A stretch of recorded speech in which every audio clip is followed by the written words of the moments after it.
இது வரைக்கும் என்னை ஒரு கிராமத்துக்காரி ஒண்ணு இல்லாதவன் சொல்லிதே மகேஷ் சார் மனச மாத்த பார்த்தாங்க. ஆனா அது முடியல.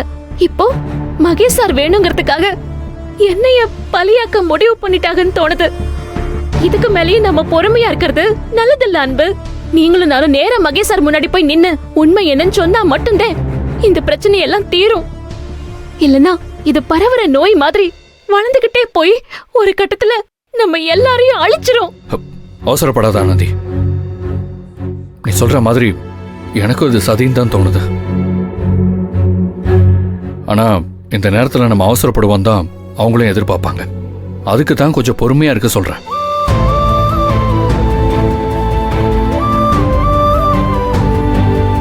மகேஷ் சார் கிட்ட சொல்ல நினைச்சாலும் அவங்க சொல்ல விட மாட்டாங்க.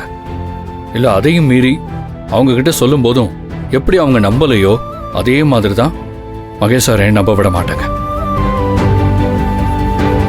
அதனால இதுல கொஞ்சம் நிதானமா தான் யோசிச்சு நம்ம முடிவு எடுக்கணும். அவசரப்படாத. இன்னும் எம்புட்டு நாளுதான் பொறுமையா இருக்கணும்.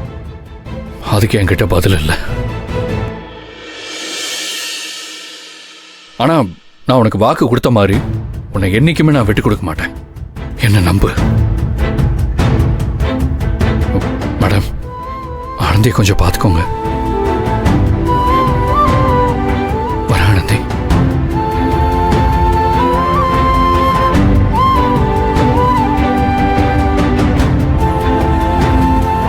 சாரி ஆனந்தி, என்னால முடிஞ்ச எல்லா முயற்சியும் எடுத்துட்டேன். எனக்கு என்ன சொல்றதுன்னே புரியல மேடம்.